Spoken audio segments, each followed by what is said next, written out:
Hello everybody, welcome back to Beyond the Veil Tarot and Astrology. My name is Candice Marie, I'm your astrologer. Thank you for joining me this week. Shift is hitting the fan, guys. We have a lot to get through in this video. Really, this probably should be 2 videos, but I felt like doing the new moon in Aquarius early. It's probably a good idea for you guys to get that because, oh my gosh, it's almost the end of January. Next week, we are going to be doing my February monthly address. So that's how I like to kind of do the last video of the month. Those of you guys who are new to my channel, welcome. I practice evolutionary and Western astrology, and I also read tarot. So these are my weekly predictions for all of the 12 signs. If you stay tuned to the end, we're going to pull tarot cards for each and every one of the zodiac signs and give you insight as to how the new moon in Aquarius is going to affect you and the most important aspects of that lunation. Those of you guys who watch the videos and leave timestamps, you're the best. Thank you guys so much. This is especially helpful for me and for my viewers. So I appreciate those of you guys who do it. It might be really helpful in this video. Those of you guys who just want to kind of skip towards the end and just hear the predictions. If you don't want to sit here and listen to all the weekly transits, or you just want to hear about the new moon, because that is going to be the title of this video. So yes, it's long, but you're getting it early. So I hope you guys don't mind.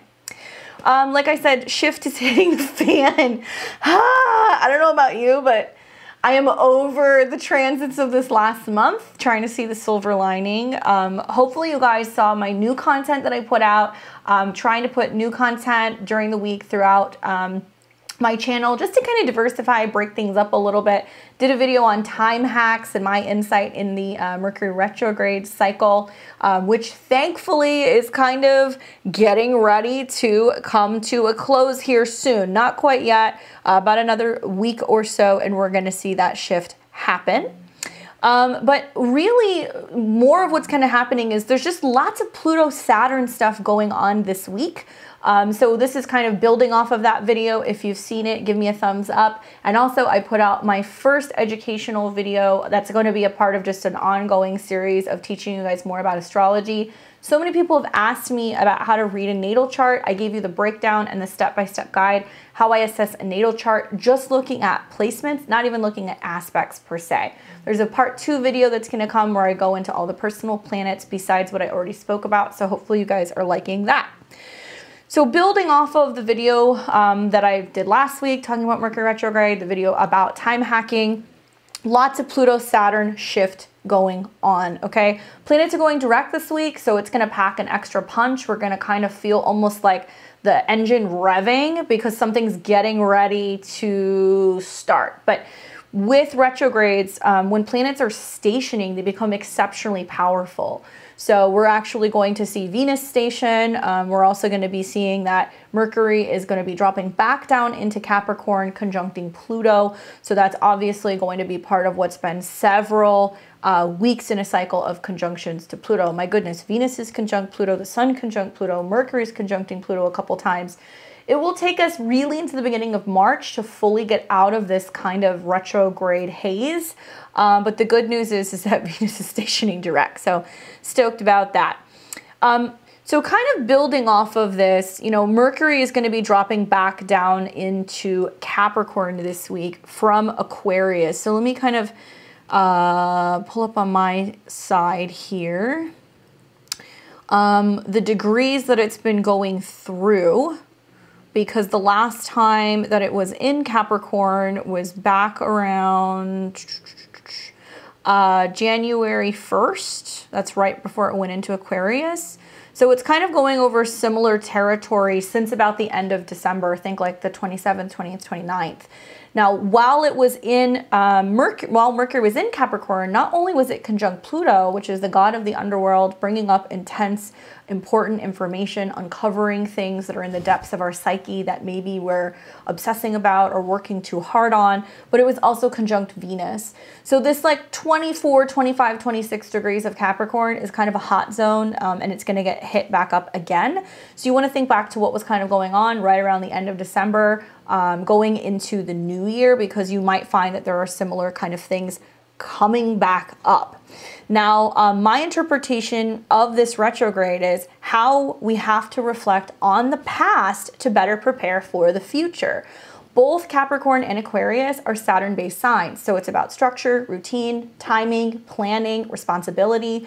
But where Capricorn is more initiating, starting, setting up all of the timelines and the planning and kind of like getting the job done. Aquarius carries that energy over, and it's very independent and it's very forward thinking. So if Capricorn talks about how we're actually getting the job done and Aquarius talks about the future, for Saturn, for Mercury to retrograde back through those signs, just short of actually touching Saturn, but conjunct Pluto, it kind of suggests that we're in this turning point right now where we're realizing actually how I've been doing things and how I want to do things are two different ways. And there's a need to kind of go back over, review, revise, rework, reimagine all of the ways that we get jobs done. We work, what we do for a living, what our long-term goals are, what we are, like I said, obsessing or fixating over. Like I think of Mercury conjunct Pluto. I'm one of those people natally. My mind never shuts down. But when it's retrograde, there is this profound ability to kind of go, what am I giving power to, right? And where we're working too hard, pushing too hard, where our goals are not in alignment with the future that we're building. Where does it make sense to let go and let God? The future is bright. Aquarius carries the light. That's something that I also was thinking about this morning, is that you know, really the darkest when we look at Capricorn season and we have that winter solstice, from that point forward, the light is coming back. So actually Aquarius, the water bearer, is also somebody who brings the light, carries the light back to us in preparation for going towards the lighter part of the year.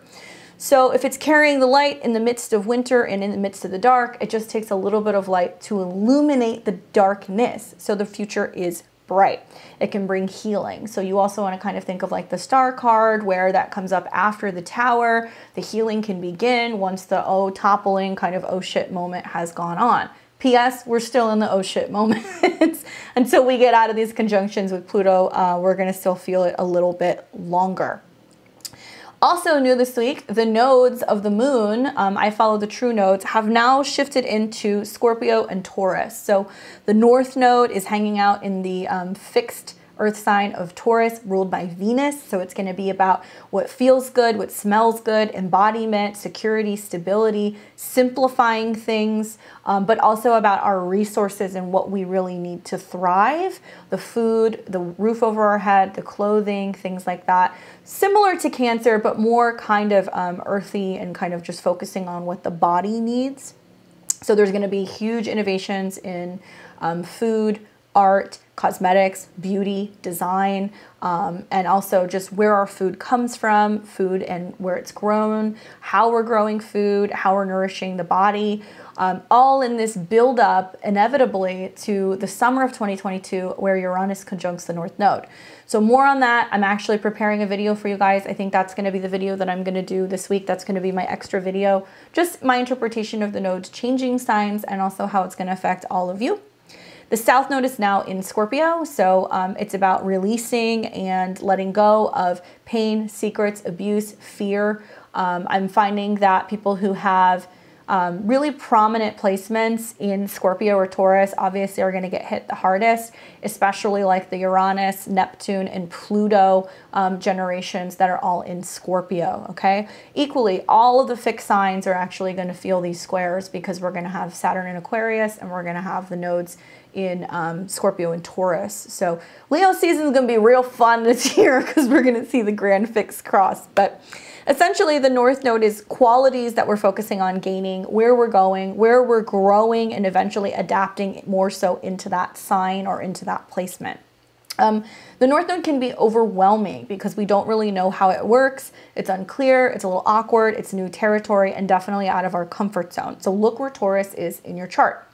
The South Node is what's comfortable, safe, sometimes what's easy. It's where we bring in all of these past life experiences. It can have its pitfalls though, because there can be a sense of getting too comfortable in that space and not actually knowing how to release and let go.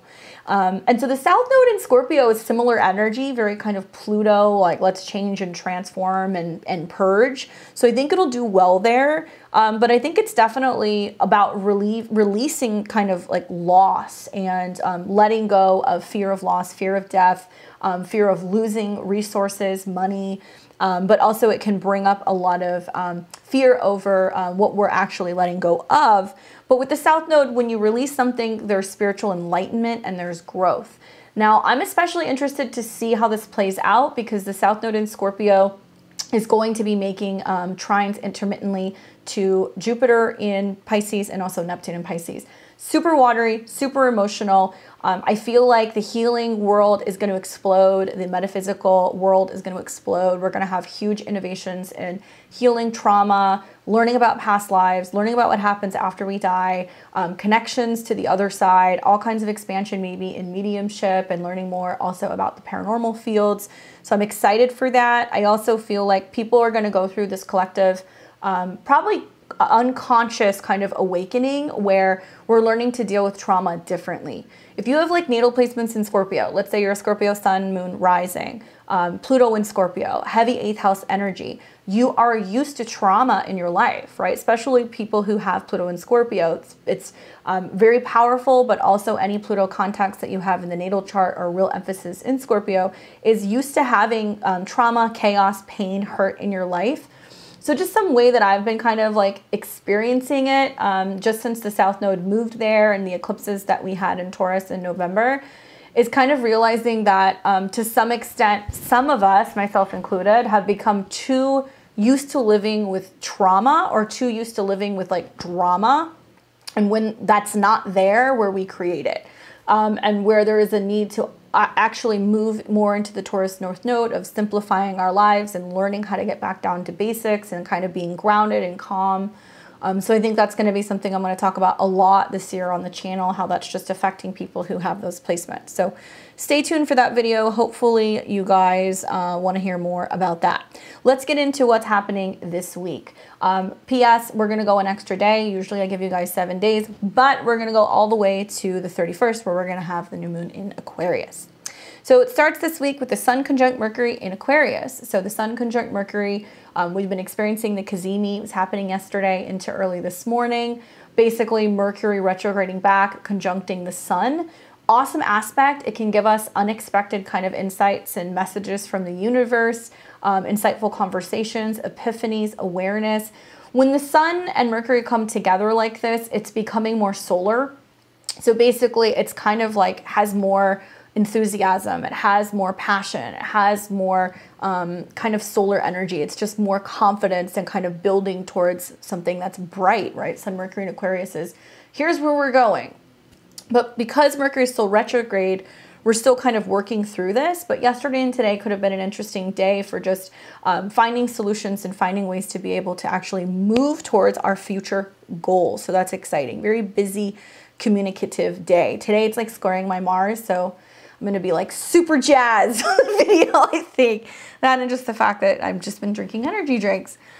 So then tomorrow on the 24th, we're going to have the transit of Mars ingressing into Capricorn. Whew. Thankfully, this is going to shift out of 29 degrees of Sag. Things calm down a little bit. Things kind of get earthier now. Especially as we see all of these gangbusters, Mars, Venus, Pluto, Mercury will retrograde back into Capricorn, super earthy, making trines now to that North Node.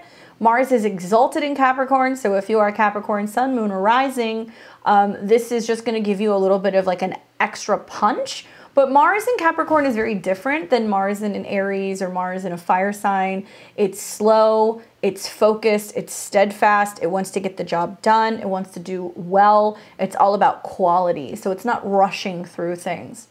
And we're also going to see as Venus gets ready to station, Mars is going to catch up and is going to meet with her. We'll be talking about that in future videos, but I'm excited to see Mars and Venus actually move through the sign of Capricorn because then we're actually going to see forward motion working together, lots of passion and lots of opportunity to build with other people. Great for relationships as well. Mars in Capricorn is also coming into a sextile with Jupiter, so we're also going to see a very unusual transit of Mars. I see this more as kind of being like, I'm passionate and I'm building towards the future and this is my future and this is what I'm seeing. Here's the goal. That's the direction that we're going in. So it adds a little bit of optimism, even in spite of all of these planets that are still hanging out, getting closer to Saturn. On the 25th of the month, we are going to see that Mercury returns to the sign of Capricorn. So you want to think back to what was happening, like I said, at the end of December, specifically around New Year's. When it retrogrades back into Capricorn, it's going to come into close proximity with Pluto. So we might find that there is still this reviewing, revising going on this week, obsessing and fixating over what we can and cannot control.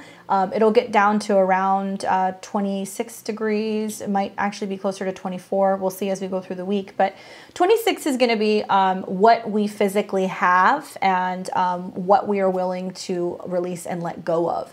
So this week can be peppered with still the theme of death, change, regeneration, letting go, loss.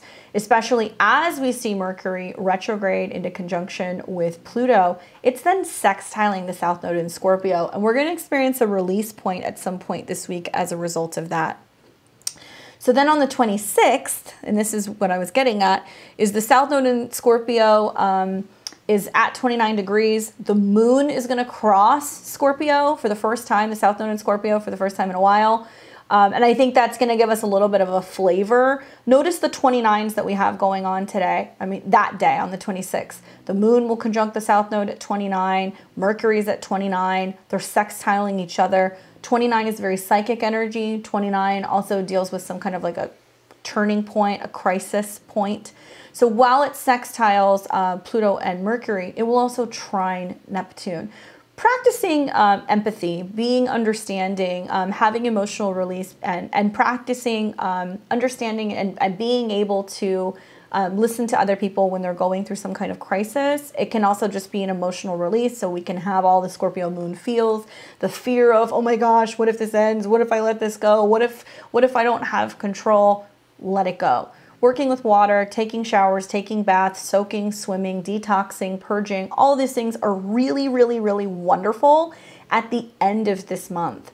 And it's just so great because it's not just in a sense of like detoxing and purging the body. It can be, but it's letting go of the feeling of needing to control things. You know, practicing mindfulness when you get anxious and your mind starts kind of racing and you start thinking of all these like worst case scenario situations. There's lots of opportunity to kind of break that down this week.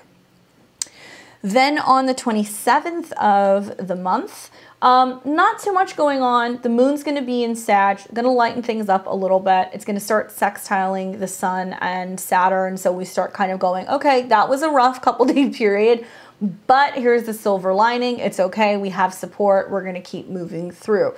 Easier day on tap, definitely. And I'm really liking the moon trying to Chiron because I also see that as an opportunity for there to be some kind of collective healing that's going on. So not a bad day. I also noticed that Uranus, as it's getting ready to station, it'll station at 11 degrees. It's still in a pretty tight trine to Taurus, Uranus and Taurus. So Venus trining Uranus is still lots of changes, things going on in regards to our resources and our relationships.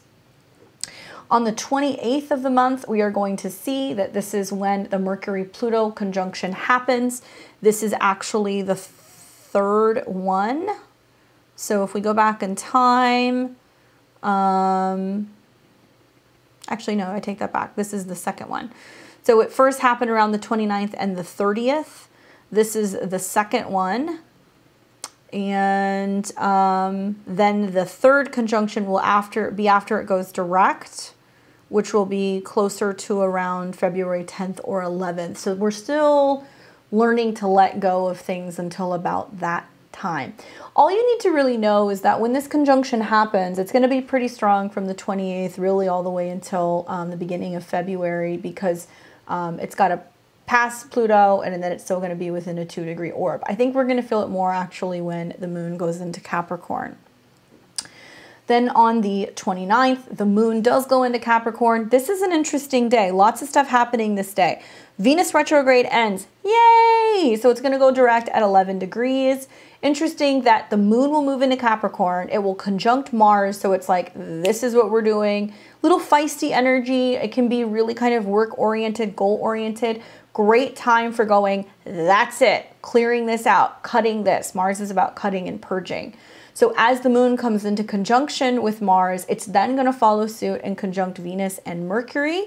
And it's the dark moon. So this is, you know, people get a little cranky. They get a little whiny when we're in this moon phase. They can be a little bit more aggressive. Slow down, take your time. With Moon Mars, people can be a little abrasive, especially with these trines that are happening to Uranus. You don't want to move too quickly. A day to definitely be goal-oriented. It's going to be an awesome way to kind of clear everything out right before the new moon and set intentions. So Venus goes direct, the retrograde ends. However, it's going to take a little bit of time to get Venus moving again. So she's actually going to sit at 11 degrees until about February 5th. So if you're somebody who has any planets around, let's say 9 to 12 degrees of the cardinal signs, so Aries, Cancer, Libra, and Capricorn, especially Capricorn. This is important. Pay attention when a planet is stationing, and for it to spend several days in that degree is telling you something. It's trying to bring something to your attention. That's important. The good news is Venus going retrograde. It's going to be a lot easier for us to get along with other people. Relationships can go more smoothly. Business partnerships can go more smoothly. It's going to be a little safer to make some of the changes that we want to be making cosmetically. Although I will say we're still in a retrograde. You know, Mercury is still in a retrograde. And we don't come out of the shadow until the beginning of March. So I understand people have to live their life. I get it. If you're somebody who's like, look, I just care that, you know, Mercury or Venus are direct before I cut my bangs or sign the lease, that's fine. Beauty stuff can move forward. I would almost recommend maybe even waiting until the moon gets into Taurus in a couple of days' time and it starts making that trine. And I think that would be a little bit better. That's just me. Me personally, I'm not doing any of my cosmetic stuff actually until the beginning of March because I want to completely be out of the shadow. Venus still has to conjunct Pluto. So if you are somebody who goes and makes a big cosmetic change or you do anything different, it can really take until Venus actually leaves the conjunction to Pluto for you to really like or feel comfortable with the transformation that you've made.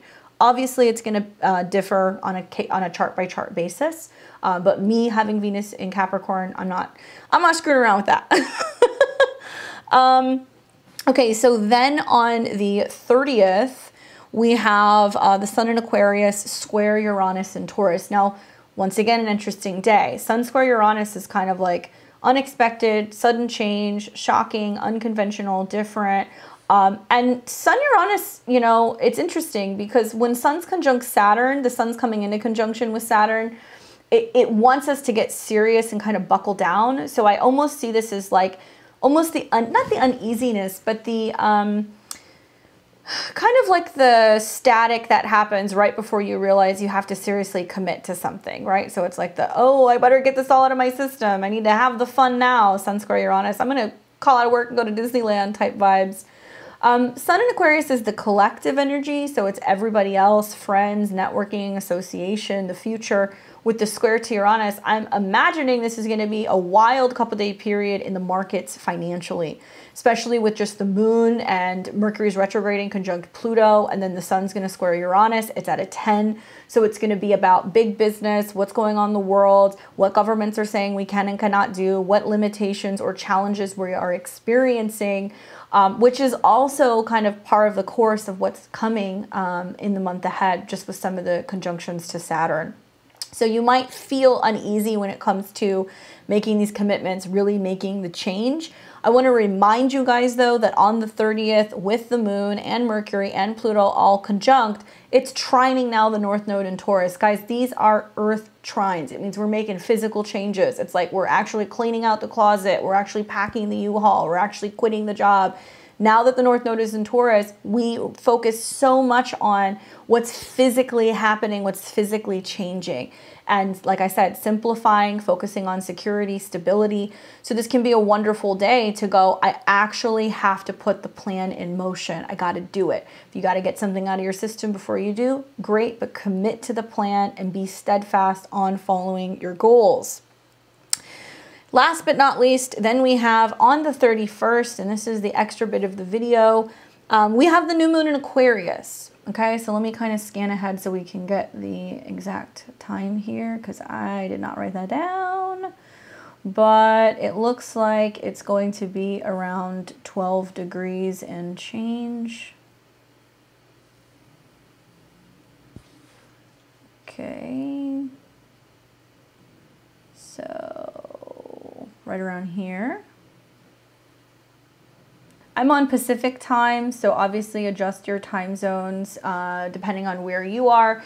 But it looks like this new moon's coming in at 12 degrees, and that will be Aquarius. It's a new moon, so it's new seeds, new opportunities, new intentions. The new moon is going to be on January 31st, 2022.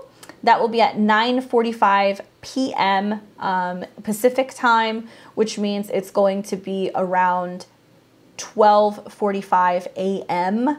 On, I guess technically that is going to be February 1st. So depending on your time zones, take a look, adjust accordingly.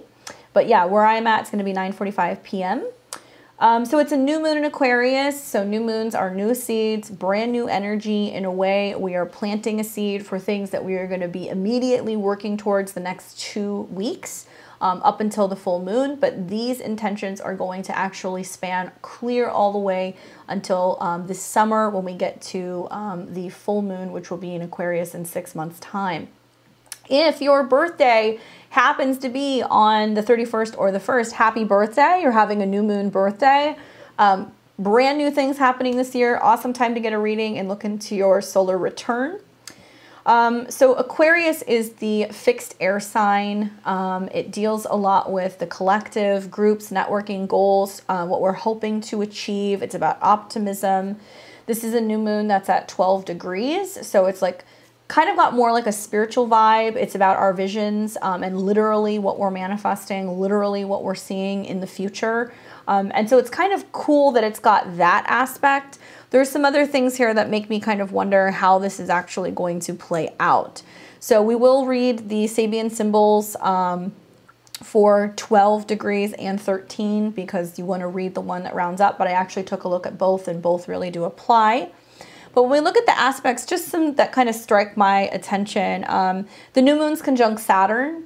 So there is this seriousness to it. There is this real fixation on kind of getting on a timeline or committing to something, really getting serious about our goals. It can also represent just challenges in regards to relating to other people though. Aquarius is about friendships and networking. So there can be like this feeling of in order to achieve what you want to achieve, there is a need to kind of almost go and do the hermit card, going on your own path, really reflecting, meditating on what the future holds for you, who or what you can align with to be able to manifest and make that happen, and like really getting serious about your goals. I remember saying in recent videos, once we start getting the sun and also like Mercury and Venus coming into Aquarius, now it's going to be the building blocks the next 2 or 3 months towards really getting into Aquarius energy. There's been so much emphasis on Aquarius, right? Aquarius, we saw Saturn go in and out of the early degrees of Aquarius in all of 2020. So it was preparing us for these big global changes. We saw Jupiter and Saturn, both the end of 2020, move into the sign of Aquarius at 0 degrees. Interesting that Mercury is triggering that also in its retrograde. And then recently we have seen all of 2021, Saturn in Aquarius square off with Uranus and Taurus. So it's interesting because Uranus is a ruler, the modern day ruler also of Aquarius as well. So much Aquarius energy. Really, it's building towards the spring of 2022 and helping us really align with planning for the future. And guess what? The future is weird. It's different. It's unique. We somehow become more independent. We have to be more authentic. We have to march to the beat of our own drum. Aquarius gets a bad rap for like being social all the time, right? Or being like the party animal, or maybe being the person who's all about bringing people together. Yeah, to an extent, but Aquarius represents being an individual in the masses and really following your own purpose and your own goals and your own desire. And when we are all doing that on a collective level, it's then that we can all be able to better move towards a brighter future. So I think that in a way, the last 2 years has kind of taught us that we can't just think about ourselves. We have to think about other people. We have noticed this in the imbalance of what's gone on with wealth inequality, and where being super wealthy doesn't necessarily pay off if we've got a bunch of people who are hungry and starving and sick and homeless on the streets, right? We've also seen where the imbalances have also been taking place in positions of power of government and certain political conflicts and situations, and where there's actually been so much disruption that it's hard for us to get back on track and be able to sit down and have a conversation and make decisions that are best for everybody, and not kind of feeling this division in a party sense, in a ethnicity sense, in a belief system sense, whatever. So it's interesting to see that this new moon is conjunct Saturn. So we're going to feel the Saturn energy really for the next month or two very strongly. And it's going to kind of be about thinking about the group and the collective. It's also in a pretty gnarly square to Uranus.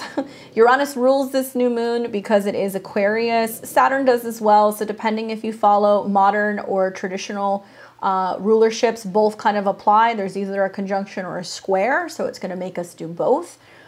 2022 is all about pivoting. So one thing you guys are going to notice is, like, kind of when we have all these planets that are going to be in Aquarius, it's about what does the future look like? What's the future look like?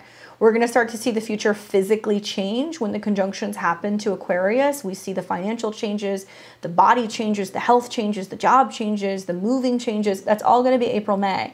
And finally, the jump off point is actually going to be when we get into the sign of Leo, and that'll be over the summer. So you guys will see this progressive kind of build towards going towards our goal, and then there's no going back once we get to July and August. That's when we have to actually take the jump and move into the future. So I'm excited to talk about that as the year goes on.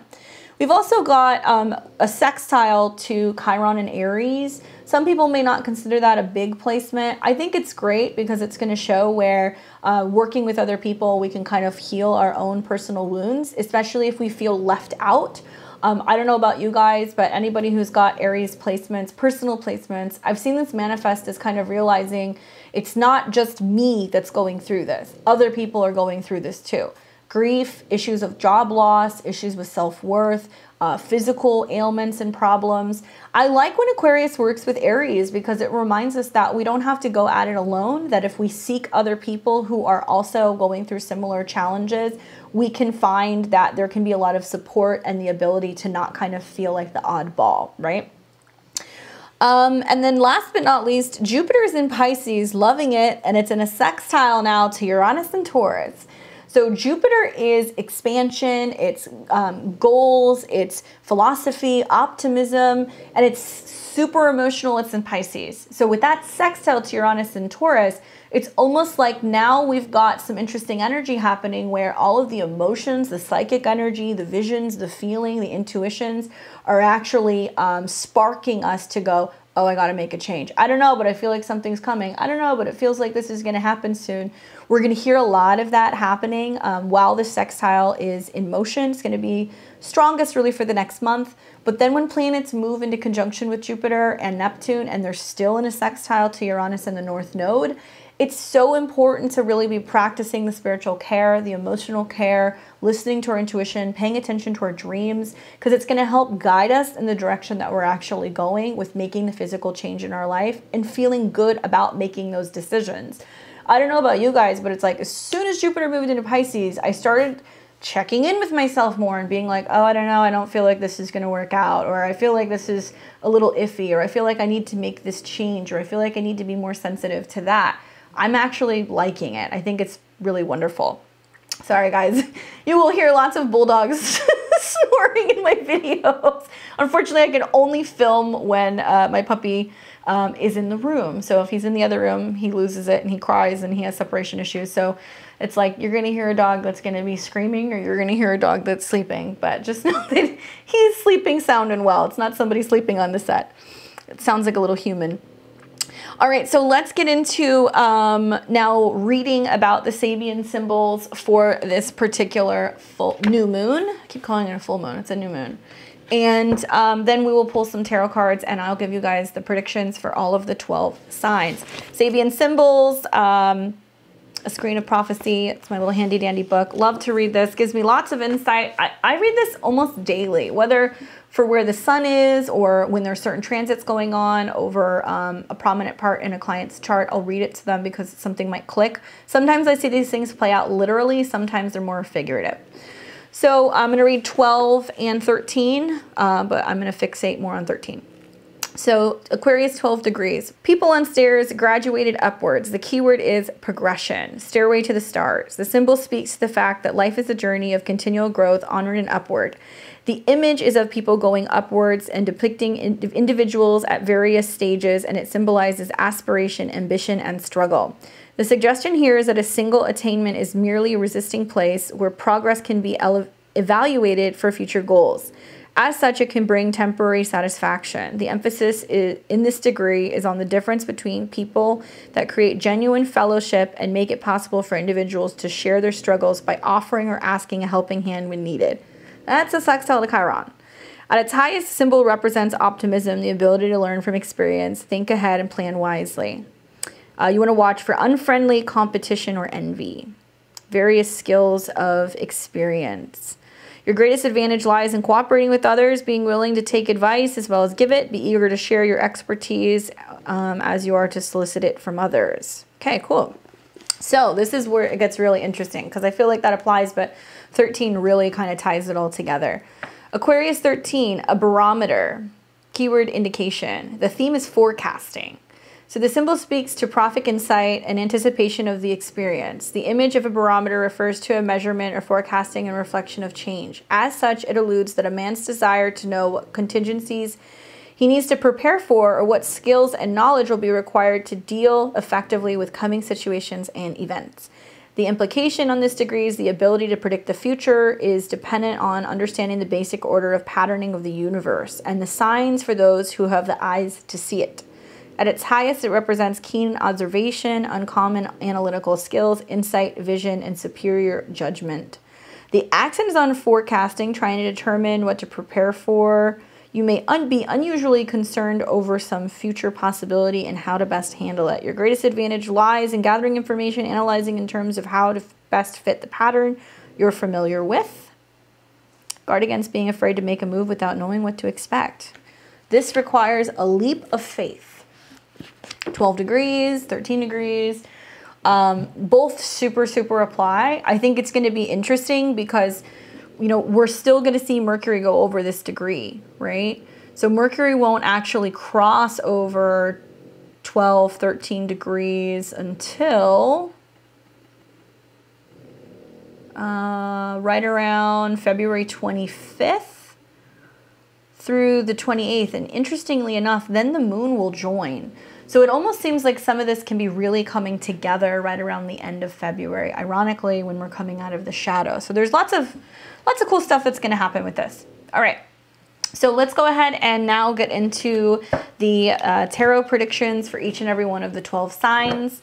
Please listen for your sun, moon, and rising. I find that with my predictions, the rising is what's likely to physically happen. The sun does also play out, but it's much more for your own personal growth, your happiness, sometimes your career. The moon can be connected more so to your emotional goals. All right. So I'm going to let you know where the new moon is taking place for each of the 12 signs, and then pull a card and let you know what I see coming. So for Aries and Aries rising, this is a new moon that's happening in your natal 11th house. Great time to be setting goals, making wishes, focusing and putting a lot of emphasis on whether or not your goals are in alignment with some of your friends and your social circles. There might be like a changing of value system kind of going on, especially with the squares to Uranus. I could see that happening for you. I also really like the fact that it's making positive aspects to your ascendant or any personal planets that you have in Aries. And it may give you the opportunity to just get really serious about having more quality friendships in your life. So I think for you guys, it's going to be more kind of quality over quantity, where maybe there's just been an emphasis in having, you know, quite a few friends. Now it's like, well, I actually really just want to align with people or a specific group that have my same belief system. Maybe it's like an online group, people you're learning from, especially if you're really involved in wanting to learn more about gardening, wellness, the body, money, resources, investments. Like, there can be opportunities for you to join things like this. And if you're experiencing any kind of strife, I think part of it might just be that you're either feeling like you're not jiving well with a group right now, or you're not jiving well with a friend right now. That can be something else that's going on as well with some of the retrogrades. Page of Swords. So great card. I think it's basically the beginning ideas. You want to be cautious though with the Page of Swords, because it can be almost a little abrasive in communication. So there can be some sense of needing to really practice caution with that, and not kind of being dismissive when you're talking to some people about their belief systems when it comes to money or resources, or if somebody's trying to share an idea with you, there can be a sense of you kind of speaking out of turn or being a little bit too like just brash. But the Page of Swords can be good in a sense because it's making that initial contact. So like, if you want to join a club, if you want to join a group, if you want to join an online group, if you want to start learning from a group of people, I think this can be a great card because it comes up and it kind of says, hey, make the call, make the phone call, send the text message, the email, apply to be a part of the club. It's about taking action and having some kind of correspondence. So to me, it seems like you actually have to focus on that, or you have to maybe even focus on like a mantra, something that you're saying regularly, so you're kind of getting in the vibration of bringing the goals in. Maybe you might be really focused on manifestation and just kind of shifting your mindset when it comes to how you're communicating and expressing your values. So that's positive. All right, so then we've got Taurus and Taurus rising. This is going to be a new moon in your 10th house, Taurus. This energy is a little sweet and salty because it's highlighting in a very big way the square that you've been experiencing from Saturn. Granted, it is fading, so it is getting easier, but I think you're going to get some faint reminders of where it's just really important for you to pay attention to what's going on with your career. But also, I think that because it's in friction with Uranus and your sign, there is the sense of what the group needs, how work is changing and evolving, how certain networks are changing and evolving. There can be changing jobs, focusing on setting new career goals. Maybe you're kind of aligning yourself with working with other people who are self-employed or other people who are independent in a sense of how they work. If you run your own business, have your own business, work for yourself, there's a lot of reorganizing things right now. Mercury's going retrograde in this part of your chart as well. So to me, it's like you going, well, do I want to be this for a living? Do I want to be that? How do I want to present myself? How do I want my website, my business cards to look? What am I getting ready to launch and release? What projects are delayed? What can I speed up? So because it's in friction with you, one thing I would say is like, take it easy on yourself, because I don't think that you realize that a lot of the changes that might be happening right now are because you're pushing so hard for independence that one of the best pieces of advice I can give you is let the breakdown happen. If you're one of those Tauruses who's like, I don't want to work for other people anymore, or you're one of those Tauruses that's like, I just can't stay at this job anymore, whatever breakdown is going on right now is breaking down so the universe can literally give that to you. Now, it may be delivering you oddball jobs and things that are different and unusual, but you can still apply your unique talents to them.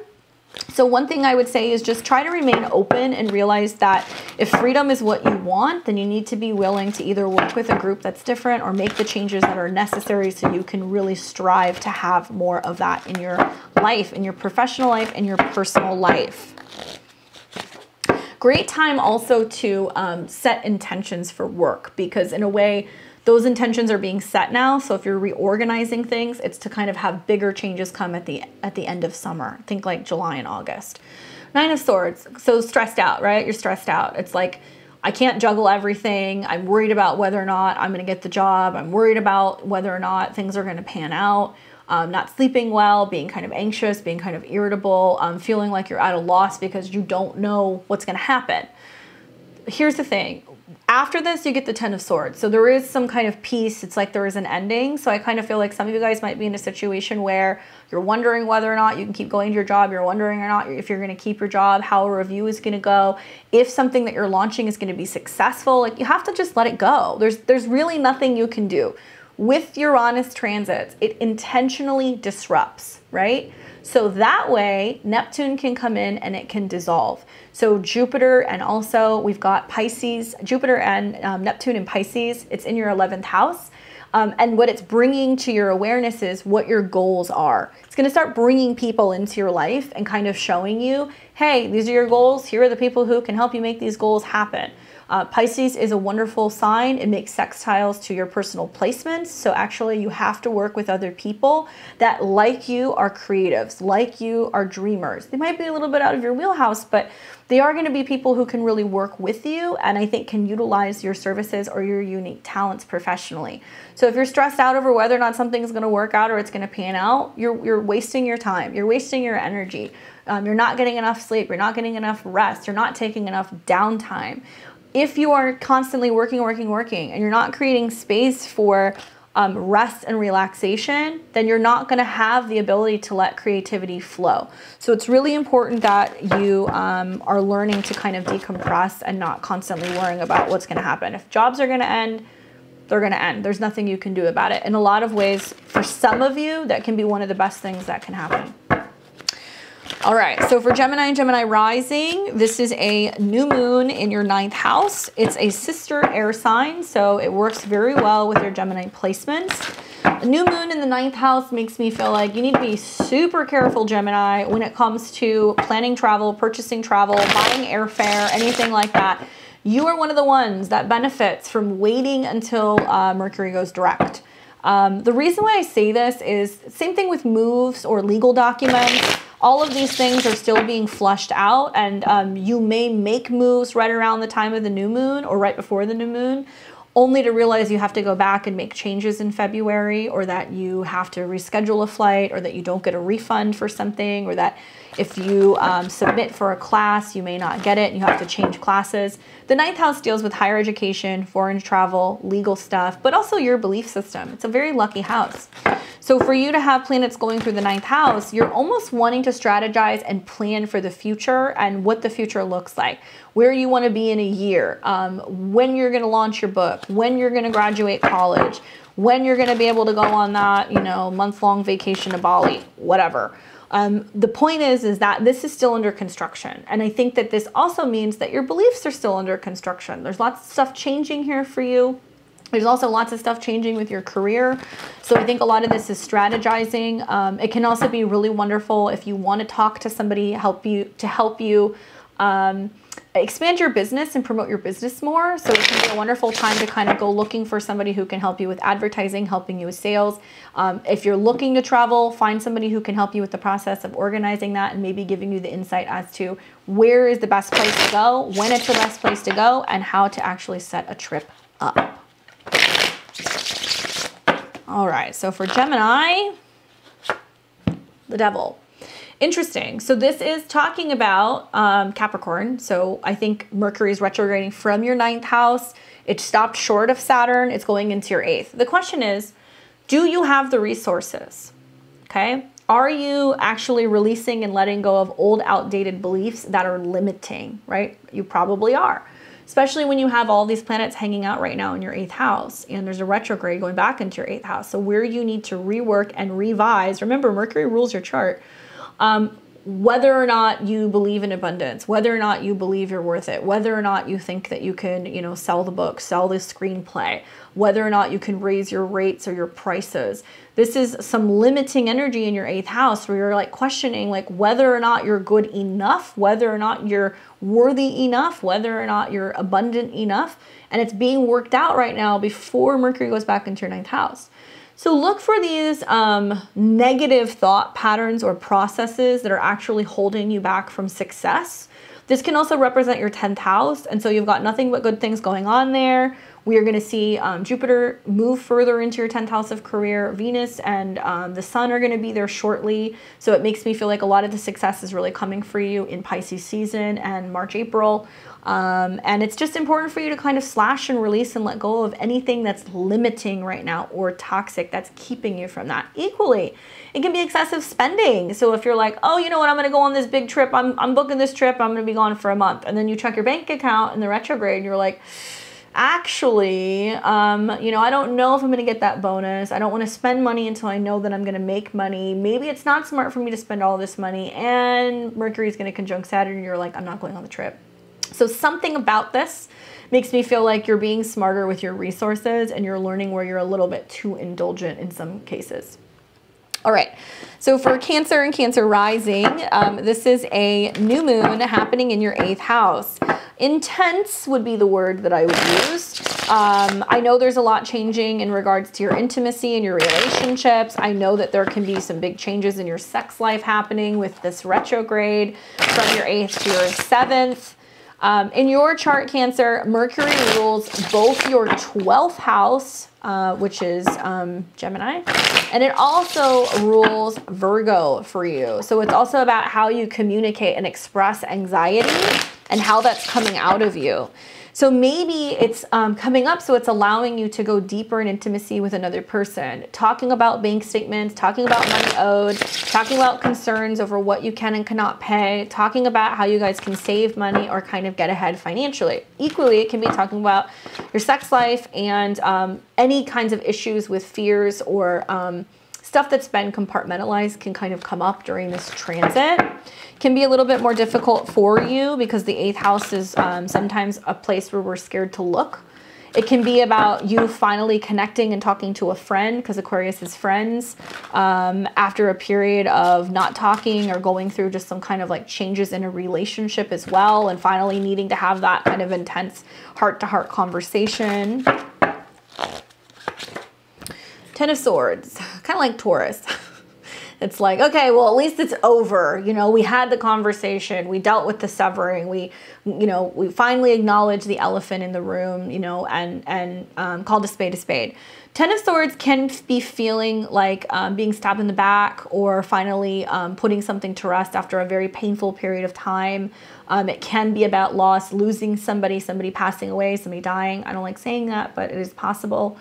I also feel like it can be experiencing death in a sense of letting go. So it's letting go of the job, letting go of the relationship, letting go of the parent. It doesn't always mean that it has to be a physical death, but I think for you to be having such interesting retrogrades conjunct Pluto, and it's bringing up this theme of also needing to deal and heal with, healing through either childhood issues or issues relating to your heart in general. So painful, but cathartic in a way. And it's also going to give you the opportunity to go, okay, now it's done. You know, now we move forward. So don't be afraid to face some of these issues this week. All right. And then we've got Leo and Leo rising. New moon in your 7th is like renewal in relationships. Yes, you're still having a Mercury retrograde, but it can be a time where you're like, okay, can we give this another shot? Can we try to do better? Can we work towards restructuring our relationship, restructuring our friendship? It is in a square to Uranus in the 10th, so it tells me that it can give you the opportunity to try to have a clean slate also. When it comes to people that you're working with, like bosses as well, and kind of like hashing out issues. If you work with a partner, that's another way this can materialize.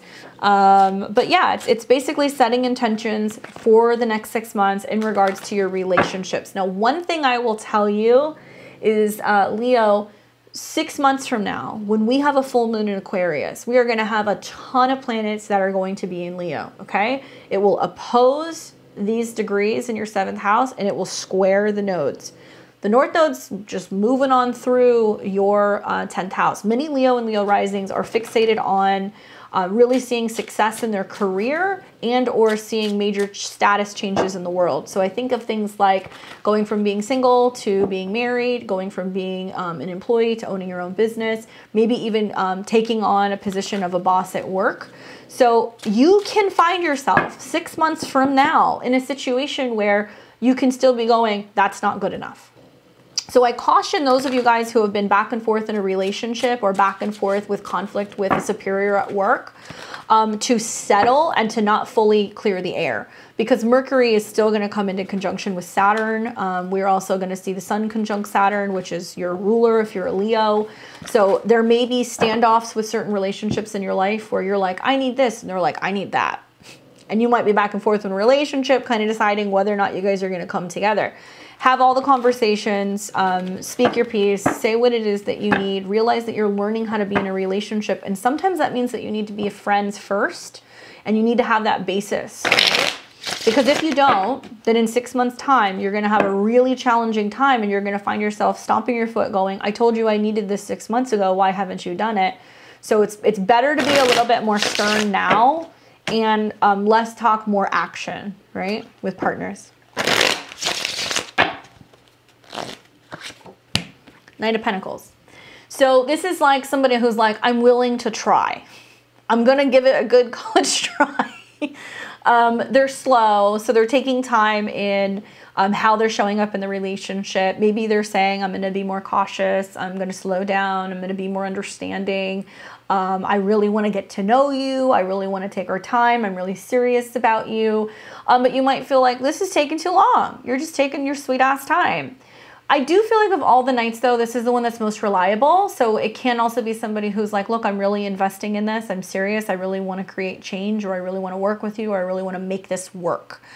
So I don't think it's bad intentions. I just think that you can be frustrated with just how long it's taking for them to make these changes, or that they're taking too long to make a decision or too long to get back to you. Okay, so try to be patient. Understand that sometimes taking it slow, and we're going to learn this with the North Node in Taurus, taking things slow is actually going to help us feel more stable and more secure. Okay, Earth signs can come into your life too right now, so watch for that. He's like on his back with his tummy up, just snoring. All right, so now we've got Virgo and Virgo rising. So this is a new moon in your 6th house. Great time to set intentions in regards to your health and your wellness. I cannot say this enough. Virgos, have you noticed that there's this general overall emphasis to sticking to a routine? And whether that's prepping your food, making sure you go to the gym, making sure that you get adequate rest, logging your calories. Sure, but it's also, are you making time for friends? Are you scheduling friends into your life? Are you making time for playtime? Are you making the time for all of the things that you love to do in the future? That is the question. New diets, new health routines, new doctors, things like that can be wonderful during this time. Taking your pets for checkups, making all of your checkup appointments and getting all that stuff done. Cleaning, organizing. But here's what's interesting. Uranus rules this part of your chart, and it's in a square in the 9th. So do you need to take new courses or workshops, or do you need new, I think, training when it comes to work? That's possible. Do you feel like all you're doing is working and you don't get playtime? So how can you arrange work in a way that's support from other people, or kind of getting things like more self-sufficient so you can travel this spring? Something like that kind of comes to mind for me when I think of your chart. I also feel like you, more than most placements, really need to pay attention to your health the better part of the next 3 months, because we have a lot of planets that are going to go through your 6th. They're going to conjunct Saturn. The nodes are going to square Saturn, so there is a need for you to really structure and organize your time better. It can't be all work and no play. We want to find work-life balance for you, Virgo. It's really going to allow you to get everything you want to get done. Two of Wands. So this is like, okay, I'm willing to consider some different options. Two of Wands is like standing and getting ready to make a decision and seeing what the future holds. You may feel like you're on the precipice of making a big lifestyle change. So it's like, you know, maybe it's a big deal for you to get a gym membership. Maybe it's a big deal for you to regularly organize and clean your office, although not really the case for Virgos. Maybe you're finally tackling a bad habit. You're looking and you're seeking help and assistance. Help and assistance can come through the 6th house. So if you're struggling with a bad habit, if you're struggling with not having a dog walker or a dog trained, or let's say maybe you need an assistant or you need someone to come and clean and organize your closets, this is the time that these people show up. So I think a Mercury retrograde there has you reflecting on, what am I not doing well enough? Where do I need assistance? Where do I need help? Remember, if you're the person who's always helping other people, it can be really challenging for you to ask for help. So right now, it's really clear from the universe that people are going to start showing up if you're willing to take the assistance. All you have to do is be willing to take the first step. So we've got Libra and Libra rising. This is a new moon in your 5th house. And this is also a fellow air sign. So it's going to work very well for your Libra placements. I think of the air trines happening kind of similar to Gemini. You need to be really paying attention to communication that's going on. It's going to help you better focus on ways of expressing yourself more authentically. And Mercury's retrograding from your 5th to your 4th. So that tells me like needing to get some emotions in order so you feel like you can actually be more authentic in the creative process. The 5th house is about dating, love, romance, and children. So if you are single and you're like, I want to get back on the horse and start dating, this is a wonderful time to set intentions. I will say that being that it's conjunct Saturn, you may be looking at things going, well, my home is not like ready to have somebody come over and visit or spend time here, or getting really serious about matters of the heart, really serious about dating. You might have some long-term serious goals that are in mind. It's in friction with your 5th house ruler in the 8th. So it's like maybe you're changing up your dating habits. Maybe you're cutting some people off. Maybe people from the past are coming back with the retrograde. And being that it's involving a Mercury retrograde and Saturn, it's about reflecting on the past, your dating past or your childhood in some way, and like how that kind of factors into the future. Those of you guys who are trying to get pregnant, I would say be mindful that the transits that are happening there are basically setting you up to plan for the future of pregnancy and start having those conversations and talking about that and how that relates to the home. If not pregnancy, it's what you're creating and what projects you're giving birth to. So this is like a really awesome time to just be really involved in the creative process and allowing yourself to play and have all the materials and all the things. And don't worry so much if it's messy. Focus more on just being creative. You will refine this as it goes. 3 of Cups. Great card. It's having fun. I mean, it's literally like, I'm working so much, I don't know, am I making time for fun, right? Mercury going retrograde there. But also feeling like there is a way to start organizing your creative work in a way where it feels like fun, right? We don't want work to feel like it's just this monotonous thing. A lot of Libras are realizing this year. 3 of Cups is getting together with friends, having a good time. It can literally be just making time to go and kick back and having experiences with other people, celebrating how far you've come, accomplishments. This can also represent parties and get-togethers and gatherings and being with like-minded people. Aquarius are your friends, but in your 5th house, it's are you with people who are going to celebrate your accomplishments. So it's about that as well. It's not always about you giving to other people. Okay, great card. For Scorpio and Scorpio rising, this is a new moon in your 4th house, which is wonderful for setting new intentions when it comes to your home base and where you want to live, how you want to live, what you want to be working on when it comes to your home and family. You've got a Mercury retrograde happening there right now. In your chart, Mercury rules the 8th house, and it also rules your 11th house. So it's like, what are your goals revolving around what you want to change? What you want to change emotionally, what you want to change about your home, within your family. What are you getting rid of? What are you bringing in? Some of you guys might start talking about where you want to be living or moving to. So like a new moon in the 4th house is super comfortable because the moon loves being in the 4th house. However, in Aquarius, it says part of what's been challenging is things haven't been working in the home as well or with the family because everybody has different needs. So you're learning how to communicate those needs, but also if you're thinking about moving or making a move at any point in the next year, you're going to start talking about it or making changes to the home, how you can update the home. You know, friends may be coming to visit the home at some point because of the Aquarius energy. Now it's in friction to Uranus in your 7th. And now the North Node is in the 7th and the South Node is in the 1st. So Scorpios are having to let go of toxic behavior and learning to work better with other people. And I think that it's interesting because it's all going to focus for the next 3 months in the 4th house. So it's going to be going on within your home zone. So it's almost like keeping the peace can be challenging, but when you learn to communicate and work with other people better and focusing more on finding peace within the home and everybody feeling heard when it comes to where you're living, how you're living, what you're doing within the house, things are going to go a whole lot smoother.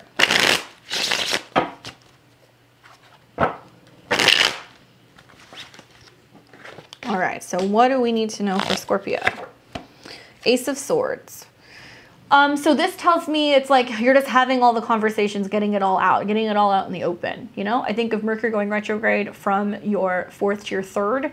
So it can be the beginning process of talking about signing leases, moving, exploring new places. It can be the beginning process of also just new communication styles with the family. Specifically, it can be with one of the parents or with siblings. It can also be having some disruptions from neighbors. That can be something that's happening too. So Ace of Swords can sometimes basically be not having a harsh conversation, but being like, hey, this isn't going to work anymore. You know, this is how I'm feeling. And it's not super emotional. It's more direct and right to the point. So Ace of Swords does tell me that things are changing, but the communication is really what's important and really kind of getting to the heart of the matter. So that way you can kind of get things moving and shaking more peacefully again. For Sag and Sag rising, this is a new moon happening in your 3rd house. So those of you guys who are looking to buy, sell, trade a vehicle, please wait, okay? I think of like the new moon in your 3rd house, which can have you thinking about, oh, I'm gonna book a trip, I'm gonna buy a new car, I'm gonna trade my car in. I would say there's something about this that you need to reevaluate your financial situation first, because Mercury is dropping back into your 2nd house of resources. So you're checking in with, do I have enough? Am I gonna make enough? Am I gonna get enough from this? Equally, it can be a lot of like you reading new material and learning how to focus more on your resources and your money, how you're handling your money, your self-esteem. It can be lots of stuff coming up for you right now with self-help as well. You can also be a sign that's considering moving now that Jupiter's in your 4th, but I would say really wait until these retrogrades are over. So you've really assessed, how do I feel with where I'm living? Do I have the money to go somewhere else? Things of that nature, but cars specifically, because you can start having car issues and go, oh my gosh, you know, I'm going to get rid of this car. And then you go to get a quote on selling the car and you're not going to get what you want for the vehicle. And then you're going to go, well, do I sell it? Do I fix it? What do I do? Wait until the retrograde's over, because I think that you might find a better solution, honestly, and something that's going to be more affordable either way. And I would encourage you guys to at least wait until we get out of this retrograde shadow, if you can. Same thing goes with like signing up for new courses, buying gadgets, computers, desktop computers, laptops, tablets, cell phones. No, not for you. Not for you this time. You need to wait a little bit longer. The Magician. So it's saying you can kind of be crafty, right? You can kind of find ways to make magic happen and maybe remedy situations to kind of tie you over a little bit longer. It's about really focusing on your manifestation skills. So if you're like, hey, I'm short on cash, I really want to go to on this trip, I really want to see this concert, what you're manifesting, how your thought patterns are shifting and how you're shifting the way that you see that you can make things happen, right? He has all 4 elements on the table, the wands, the pentacles, the cup, the sword. So he realizes that you have to mix all of that together in order to make magic happen. So what I think is cool is that when this card comes up, it reminds you like as above, so below. So if you're seeing lots of chaos right now, there's something kind of going south with your manifestation process. And I'm not saying you're not doing it correctly, but people don't really realize how manifestation works, right? They get so fixated on, I have to have the perfect relationship. I have to have the well-paying job. I have to have the beautiful house, this, that.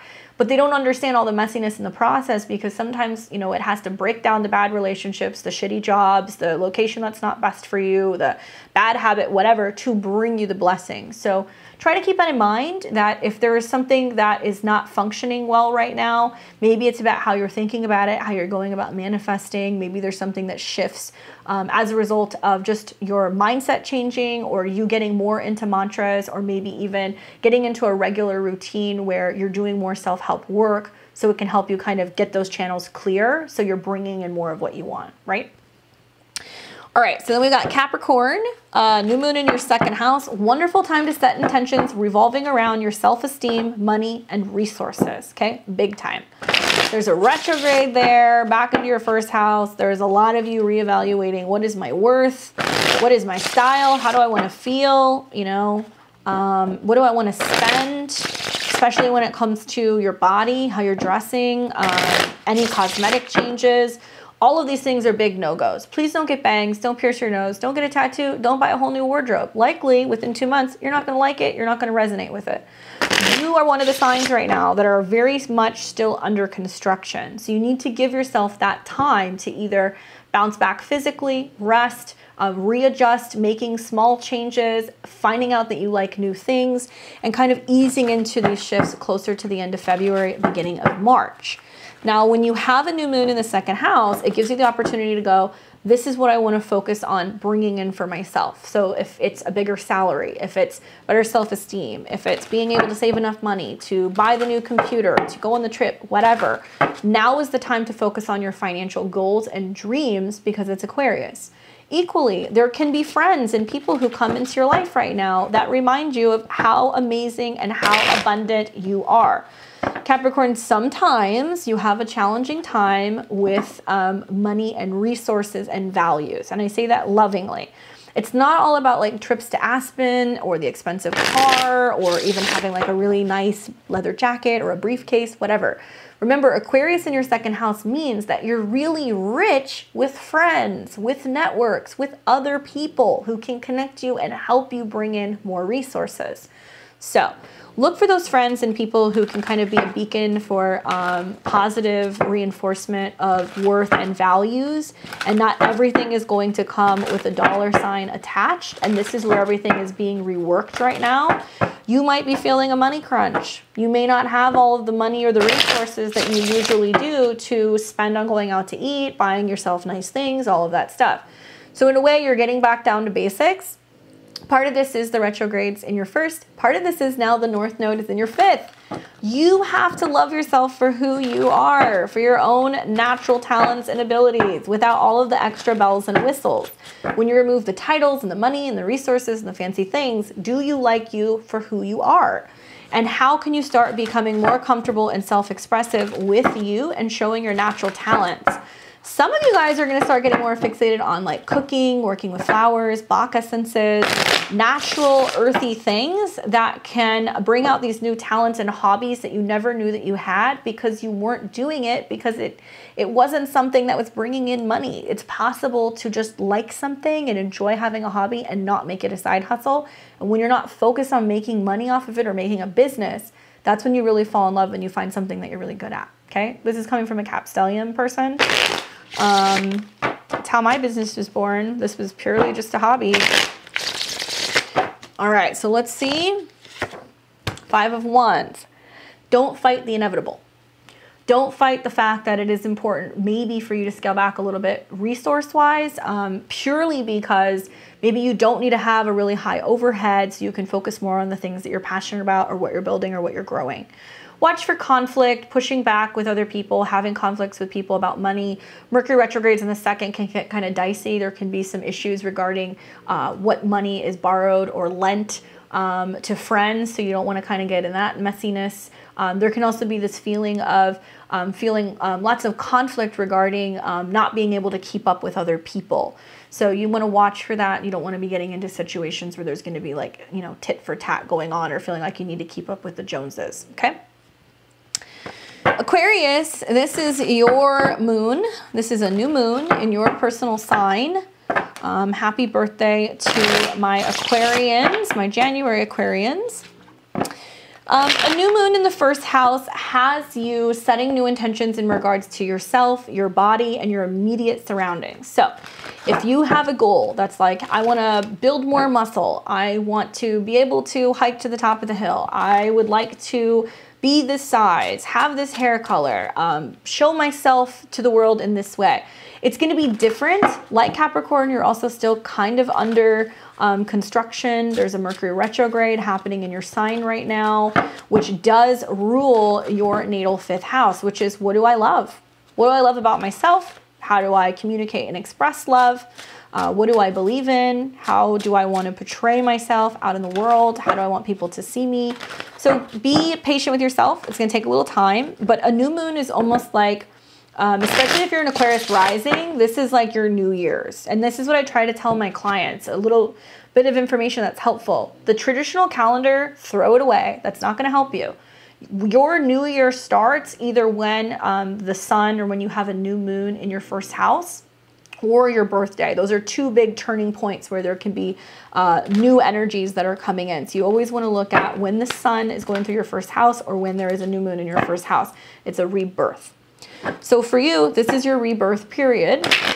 And I would say it's going to take a little bit of time for this to manifest. You're going to see lots of changes in the next 2 weeks, but you really want to focus on where you want to be 6 months from now, how you want to look, where you want to live, all of these things. I will tell you that 6 months from now, we are going to be going through some massive changes because there will be a retrograde happening from Gemini to Taurus. So you'll be perfecting what you love, perfecting what you're working on, perfecting your self-expression. I feel like right now it's kind of more so planning into 6 months from now and kind of figuring out where you would like to be, who you would like to be, and how you are coming across in the world. Clean slate for you, very exciting. Three of Swords. Wah, wah. So interesting. Venus is retrograde in your 12th. There can be reconnecting with people from the past who are gone that come back and like they want to clear things out with you. And so maybe I think the Mercury retrograde is you kind of feeling like you're kind of torn, you're at a loss when it comes to your romantic relationships. You don't know how to respond. You don't know how to interact with somebody. Pulling the swords out of your heart and realizing that maybe you need time to heal, time to get back to somebody, time to reflect and actually kind of bounce back. Kind of makes sense with some of the transits that are going on. I feel like you're really going to be feeling better though once we get all these planets out of Capricorn and into your first house, into your ascendant. One thing I know about Aquarius and Aquarius rising is all of this is about you taking a stand, okay? And you're going to see more of this in March and April. It's the, nope, I need this. This is my boundary. I'm not going back there. We're not doing that anymore. So you can be one of the signs as a result of this new moon where there is a huge clearing out and there is almost a breakdown before there is a breakthrough. So be present with the healing process. Healing takes courage and it also takes time, okay? And last but not least, we have the Pisces, where you have a new moon in your 12th house, which is very spiritual. You might be feeling the need to kind of scale back, pull back a little bit. You need a little bit more time to yourself.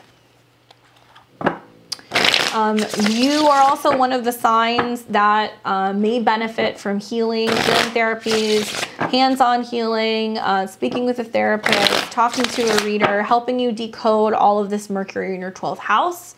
But the new moon can be very insightful. You may be one of the signs also who's just having a lot more dreams kind of going on, right? Now, Mercury's actually about to drop into your 11th house. So I think it's like reconnecting with friends. Maybe you had some falling out with friendships and you've had some static going on with how you're communicating with some friends, and some friends may not have felt as supportive recently. So you're like trying to talk to them and get through to them about this. I think a new moon in the 12th is also just reminding you that you really benefit from, at least the next couple of weeks, really just paying attention to your sleep schedule, making sure you're getting adequate sleep, making sure that you're actually consciously taking time out of your schedule to be away from other people, to ground your energy, to reflect, to go through some kind of studying even. I see like the sun and planets in the 12th house, they want to hide out. They want to hide out from friends and not go out and be social. They want to hide out and binge and eat popcorn and watch Netflix. But they can also hide out in a way where they're bugging out. So you want to just be careful because there can be a sense of either icing friends out, not telling them what you're going through, or it can also be a situation where you're kind of bugging out because you're like, where are my friends? What's going on? Who's here for me? Saturn and the sun in your 12th house are reminding you there's a lot of healing that can be done if you just take a step back and you allow yourself to clear out friendships that really aren't aiding you. They're not helping your life. Maybe they're not in alignment with some of your goals, okay? So for that, we get the 10 of Wands. You can't push the river. You can't carry everything. You can't do everything. Friendship is not a one-way street. It's a two-way street. It takes two people. So you may be frustrated feeling like, you know, your friends are going through a lot. You don't really feel like you have support, or you're wondering where they are. It's time to release and let this go, that it's not your obligation to carry that. You can have friends going through some really heavy stuff right now, and it can also be like, I don't want to be that super sympathetic friend that picks up the phone and is listening to people complain about things that they can change. It's really overwhelming for me. You guys now have Jupiter and Neptune in your sign, so you're absorbing a lot of psychic energy from other people. So there can be a sense of just emotional overload and taking on too much. So definitely foot reflexology, pedicures, soaking your feet, salt baths, salt scrubs, all of that stuff, just so you're not picking up some of the collective static that's going on in the world. It can be a very psychic time. So that's the other thing, is journaling and reflecting, past life regression, meditation, even hypnotherapy can all be super helpful forms of dealing with anxiety or just feeling a little bit lost in the ethers, okay? Thank you guys for staying for the video. I appreciate it. Hopefully this was helpful for you. I'm hoping that this week is super transformative. And that there is almost like this light at the end of the tunnel, and you're going to start feeling that. We're really going to start feeling that at the end of the month, especially as we get to the beginning of February. Now, next week is going to be my February monthly address, so make sure you stay tuned for that. I'm going to talk about all the most important transits of the 12 signs. I've tweaked it now in the new year, guys. I'm making these changes as I go through the retrograde. I used to do horoscopes. I used to write horoscopes. I got so burnt out doing that with everything else that I had going on. I'm going to bring them back. So next week, when we do the February monthly address, we are going to discuss the most important transits and what to watch for each and every one of the 12 rising signs. I'll give you my predictions. We're going to take a look at the chart. I'm super stoked to do that. So that way you guys are going to feel like you have a vibe for what's going on for the month ahead. And we'll pull a tarot card. Check out my new content, check out my memberships tab. It makes it possible for me to keep giving you guys more content. My goal is to get to a point where I can start giving you guys a video every day. Help me reach that goal. That's my goal by the end of summer. I'd like to get there by about August. I'm really shifting things so I can do more educational, more content, start doing my study groups. I'm really excited. It's taking a lot of time, a lot of energy, but I'm really dedicated towards making this happen and bringing you guys all kinds of new diverse content. Check out the Midheaven podcast also. We've got that coming out on Mondays. I do that with my co-host, Mike the Peace Stealer. Every Monday we've got a new episode that drops. So if you're not already following that, please do. And this Saturday at 7 p.m., and that will be on Pacific time, 10 p.m. Eastern, we're going to be doing live readings, and it's going to be astrology this week. So if you want to get an astrology reading, I usually post that a couple days before we have the live readings. You can sign up in advance and you can make sure that you're in the queue to get a reading from me live on YouTube. That's the benefit of being a Member 3 subscriber. You're gonna get one reading from me once a month during my lives. Now we're doing it every Saturday, so you can always catch me. Usually I'm booked anywhere from like 4 to 10 weeks at a time with my schedule. So it's a great way to just kind of get a quick reading in, or if you want to get a vibe from my reading style, you can definitely do that. Now, those of you guys who'd like to book a reading with me, I have readings available in February and in March. I'm already booking out, but I'm taking new clients. So if you want to check out my links below, check out my website at beyondtheveiltarot.com. You can also check out my Instagram. I'm pretty active there. I post all kinds of stuff and memes and other things if you guys want to follow that stuff as well. Got to give the people what they want, right? The world's a tough place. We definitely need more astrology memes. Hopefully that was helpful for you guys. I hope you enjoy your week. Please enjoy the new moon. I'm glad that we're getting this out early so you have a week to kind of prepare for this and get ready. And I will catch all of you guys later this week with some other videos that I'll be uploading. Take care.